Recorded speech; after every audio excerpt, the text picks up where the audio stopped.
Welcome to the New Earth Entrepreneurs Podcast, where innovation meets sustainability. Building a better tomorrow today. We interview change makers and visionary leaders redefining success for the planet. Here you'll find inspiring stories and solutions that matter. Welcome to the New Earth Entrepreneurs. Welcome to the New Earth Entrepreneur Show. Today's guest is Bruce Kania, the founder of Floating Island International, an environmental technology company working to reduce methane emissions from nutrient-rich freshwater systems. Bruce's innovative biohaven floating islands replicate natural wetland processes, addressing the dual goals of methane mitigation and ecosystem restoration. Today we'll dive into his journey, the science behind biohavens, and the future of methane reduction in our freshwater resources. So welcome, Bruce. Thank you, Tim. I appreciate this opportunity to spread the word, and I very much appreciate you and your ability to get back up and running in light of the weather events that you've experienced recently. Thank you for that, and I can appreciate the effort involved. Yeah, thank you. And thank you so much. I'm very appreciative that you made time for joining on the call today. I'm eager to learn more about your groundbreaking work at Floating Island International. And to start things off, continuing in this overview, Floating Island International's focus on methane mitigation is unique. Can you tell us more about how the company began and the inspiration behind creating biohaven floating islands? Sure. In fact, we launched in 2005. Today, our licensed manufacturers have launched over 12,000 islands around the world. The largest it was about 50,000 square feet. That was a New Zealand launch. But today, we're looking at much bigger islands developing. But in the meantime, the theme behind the islands is essentially encapsulated in one word, biomimicry, the use of the employment of nature as model. So nature's wetland effect is what our technology targets. It's what we want to leverage. And nature's wetland effect is probably most encapsulated in the term wetland effect. When surface area and circulation come together, microbes, naturally occurring microbes, you don't have to add new ones or find more enhanced ones. Nature's already got a massive portfolio of microbes.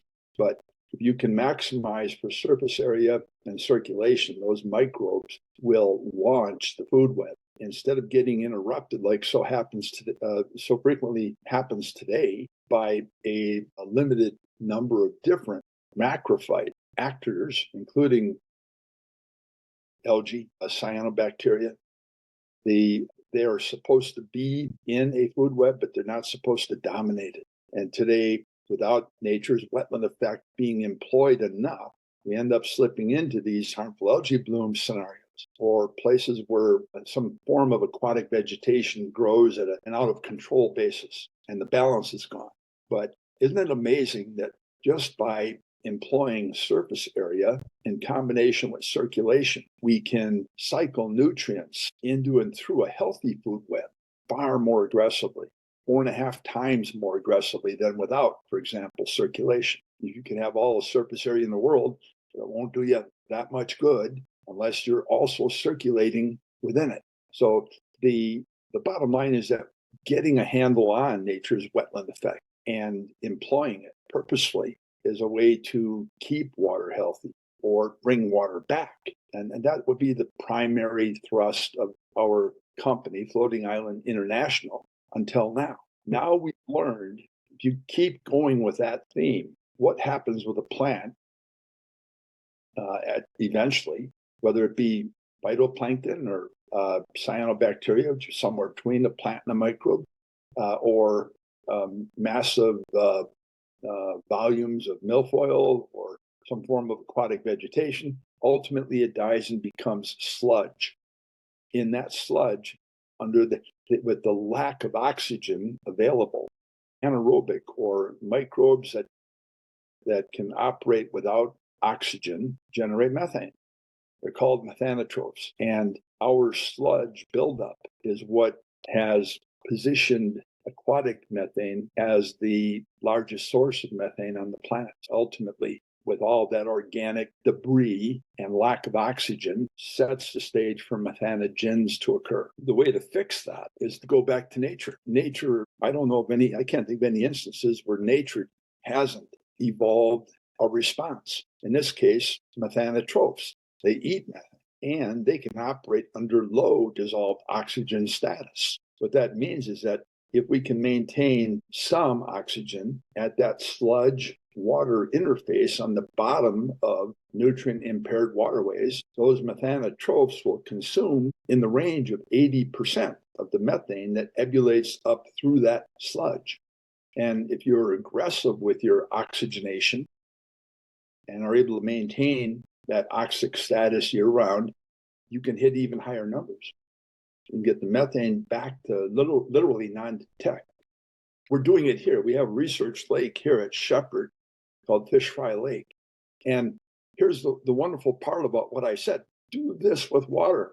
When you take care of the methane, ultimately, you end up with all of those nutrients cycling into healthy life.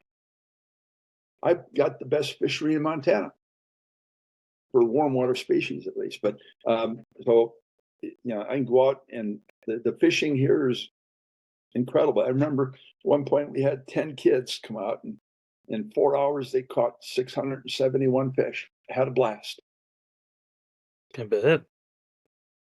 So there are other ancillary benefits when we get it right, when we start paying attention to what we're doing. The ironic part of all this is that carbon dioxide is essentially a trigger of the bullet is methane.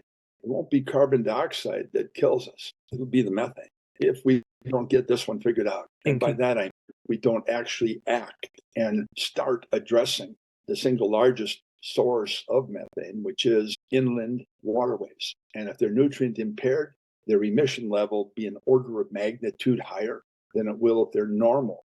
Think oligotrophic, mesotrophic, eutrophic, with oligotrophic being what you would expect from on top of a mountain, that wonderfully pure water, hardly any nutrients in it, but healthy. Then mesotrophic, that middle range water that's still in pretty good shape. And then eutrophic, where you start seeing the massive blooms of aquatic vegetation or harmful algae blooms. Today we have had to add a new word to that called hypereutrophic. And roughly 24% of water in the US is hypereutrophic. And those are the methane bombs in particular that we have to deal with. And we need to do so quickly, or we're going to see 3-degree shift in temperature. And I predict that could happen in 20 years, our lifetimes. Bringing the methane bombs, can you bring that back to with you were talking about certain degrees rising in temperature creating that kind of snowball effect of methane release? Can you tie that back together for the listeners, give them an idea of what the kind of scale of this potential impact is and the concerns are? I guess, Tim, that the way to crystallize what is going on is to look at the Clean Water Act that was passed in 1972, I think, for the first time. It might have been 71. I'm based in Montana, and one of our senators, Senator Max Baucus, collaborated with a Republican senator. I can't think of that person's name, but it was a bipartisan formation of the first Clean Water Act. But they went after chemical pollutants, but they determined that they couldn't get it through if, in fact, they went after nutrient impairment caused by agriculture. So they didn't take that on. The second one didn't either. And just today, we've had, over the last decade, we've had a big push towards managing nutrients getting in the waterways with the total maximum daily load requirements that we're developing, and which the Trump administration nixed and it got resurrected by Biden. Well, I'll tell you what, we don't have an option here. We've got to address this one because of the massive volume of methane associated with fresh water. You think of the strife and grief and complications. Today we, at 1.25 centigrade shift in temperature, look at what's going on. Can you imagine what will happen when we're at 3 degrees 20 years from now? In my estimation, I'm in the business. I'm not By the way, I'm not a scientist. I'm CEO of Floating Island International. I've got a degree in history. I consider myself an environmental historian, and I have what I think is a unique and broad perspective around water. And with the help of people like yourself, Tim, I want to share my fear. We have to get this one dealt with. We don't have time to not do it. So I don't know if I covered the point you wanted me to cover with your question, but it keeps coming back to the idea that this form of methane is new. There's a high level of research going on, and has been since 2006 on this topic, but science and government and the time between them, government action. In this case, we're looking at nearly 20 years of differential between them. And frankly, that's not totally surprising. But there are a few business operations like Floating Island International and several others around the planet that are now targeting solutions. And the good news is we know what to do. We know that if we employ nature's wetland effect, that process of surface area and circulation, think of a wave action moving through the sedge that grows into a lake. That's nature's wetland effect. Or think of a river rushing over the boulders and rocks. And when you touch one of those rocks and you rub it, you feel this slick slime. That's biofilm, microbes and their residue. That's nature's wetland effect. That's how you fix water. What's unique about methane is it occurs in the sludge. And that typically is happening at the deep points in waterways. So now we need to bring nature's wetland effect to that site, those sludgy bottom locations. And if we can sustain a little bit of oxygen there, there will be a lid of methanotropes occurring on top of the sludge that eat methane. So the methane being generated by the anaerobic without oxygen methanogens perks up and ebulates up through the sludge. But if you maintain a lid of oxic, even down to 0.2 ppm dissolved oxygen at that interface, those microbes are going to deal with about 80% of that methane. That's a home run. Think of lakes and waterways in your region and what you know about them, and the lack of dissolved oxygen pandemic that's been going on around inland waterways. Those are the pinch points for this form of methane. Those are I think I would describe them as those are the first targets for appropriate stewardship. And so, yeah, the point too earlier was just about like kind of highlighting the issues with the amount of methane that are stored and potentially going to be released with temperature rising. So if there's anything else to share about just kind of the severity or just, bringing awareness to the issues around the methane. And then also on the flip side, kind of if you want to walk us through how biohaven islands work to manage the methane emissions, you've started to there with the methane eating Anatropes. Anatropes. I think I can help describe what's going on by taking our research lake as an example. It's called Fish Fry Lake, and in your country it would probably be described as a pond. Here in Montana, it's a lake. 55 acre feet of water, about 6.5 acres in terms of surface area, and nutrient impaired. In fact, we're on the very end of a 70-mile long irrigation ditch, and we're between a lot of agriculture and the river. So the lake intercepts a lot of nutrients. If we didn't do anything, the lake would be totally covered with algae. That's what it was initially. But we took that and we started working nature's wetland effect into the equation. And we do that by, again, the two primary factors. There's more: surface area blended with circulation. Floating islands or biohavens are made of a non-woven matrix that provides about 375 square feet of surface area per cubic foot of matrix. So if we make an island 1 foot thick, that's 100 foot in surface area, we're going to have the 75 times 100 in terms of square feet of surface area.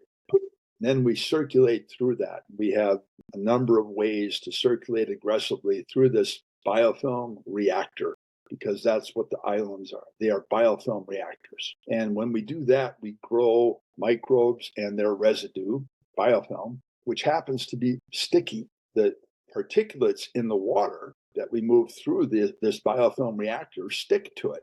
That blend is called periphyte. The periphyton is an alternative to algae. And in a healthy, wonderfully pure water setting, like in a oligotrophic setting on top of a mountain, for example, if you can blend that, if you can bias and design for periphyton, frankly, in these oligotrophic settings, you don't have to. It happens by itself.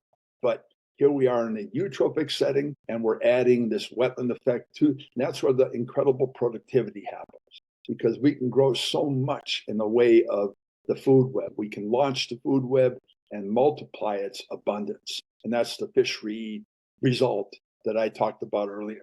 Are you a fisherman, Tim? Not as of current. Once upon a time in my life, I was somewhat, but well, if it ever happens that you're visiting Montana, you're invited to visit here, and I'd love to share Fish Fry Lake with you, give you a firsthand look at what I'm talking about. It's an incredible payback. People that love the water and love the outdoors and love all of the biodiversity connected with a healthy system are invited.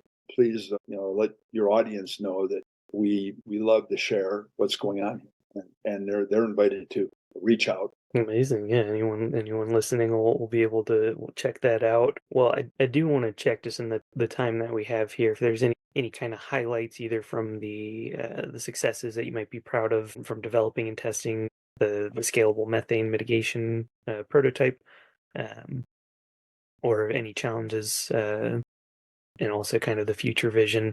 I've got just about over five or so more minutes, and then I have to hop off for our next call. But definitely would love to catch any kind of the highlights that you think would be important to share with the audience. Tim, we've named our methane reduction process the RAM system. That acronym stands for Reduction of Aquatic Methane. And we incorporate a unique airlift technology that allows us to oxygenate in the benthic zone, and we can target that. So we can focus our oxygenation on the bottom of a waterway with a unique airlift technology that does that. Then we end up with, we trap methane in the headspace of a flume connected with that process. So that gives us an opportunity to either harvest the methane, or we can sparge it underneath a thick floating island and biodigest it. Because essentially we're sustaining those methane-eating methanotropes in the matrix of the island, all that surface area, which is what limits microbes. Surface area and circulation is what limits aerobic microbes. That would be where the island factor happens, but I will note that you don't need islands necessarily to accomplish methane reduction. The primary thing is to sustain the methanotropes on the bottom, on top of that sludge. And that means a little bit of oxygenation. There are other technologies in the world today that can do what I'm describing. We don't need to invent something brand new to get this one, to begin to deal with this one. But we do need to act, and very soon, because the numbers are increasing at a scary rate. Since 2006, NOAA, that has 50 reporting stations around the planet, has seen this incredibly steep curve tracking biogenic methane. Now, methane associated with oil and gas has a different isotopic signature, and it can be differentiated from methane generated by microbes. That differentiation, NOAA has identified, and it's the biogenic form that is going crazy. That track, by the way, the 2006, think of when harmful algae blooms developed in your region. Think of when they got all this ink and news about massive harmful algae blooms or other incredible surges in aquatic vegetation occurred in your region. And you see that there's a parallel path going. That's my point. We know where the battle is. And state-of-the-art researchers, they know too. They're working it right now. But government and anybody that manages water, they need to get handle on this really soon. It's probably the single most leveraged ability to impact, reduce climate change that I know. Maybe just in closing, if you can, I'm curious kind of what the numbers increasing, so the severity is all the more important. But just in the work that you're doing, I'm curious what excites you most about the future of methane mitigation in water bodies and the potential impact of your work. Well, Tim, that's a very revealing question. Think of where humanity is focusing its investment dollars today. You look at AI or other IT related issues, think of that, and then think of the incredible opportunity that I'm touching as we talk about treating water. I would suggest that as a career path, if I were a young person with an environmental focus, I would be diving in this and helping build it, because it's going to require a massive surge of human energy to recover some of what we've had in the past and can have again if we live long enough, if our race survives long enough. During the Great Permian Extinction event, Earth's temperature increased over the space of 300,000 years by 10 degrees centigrade, and only a small fraction of species survived, 5 or 6%. And they were mostly associated with settings that kept them from the extreme exposure occurring above water, our place. So we've got to get this dealt with. We've got to get it right. But as far as an opportunity is concerned, my company is currently talking with and approaching municipalities, because they very, very frequently, the stormwater ponds, or in some instances, wastewater ponds, lakes that are impacted by development, all the nutrients connected with them, these are wonderfully rich with methane. I'm being ironic when I use wonderful, by the way. They're extremely, they are frequently nutrient impaired, and wonderful opportunities for methane reduction. On Fish Fry Lake, remember 6.5 acres, we emit about 4.5 tons of methane annually from Fish Fry Lake until we turned on the RAM system. In year one, we reduced that number by 2/3. We expect to be over 80% 8 months from now. So we're already 65% of the way there.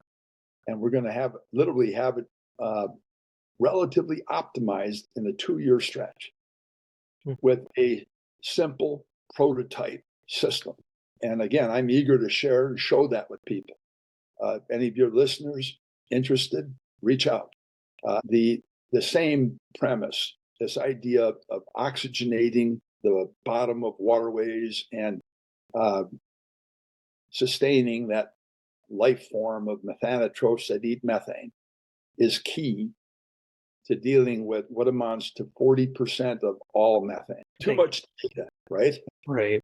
Well, thank you, Bruce, for sharing about you and Floating Island International. Excited to connect others to this. I have to hop off. I've got a call coming in, but I appreciate your time very much. Okay, thank you, Tim. It's been a great pleasure. Bye.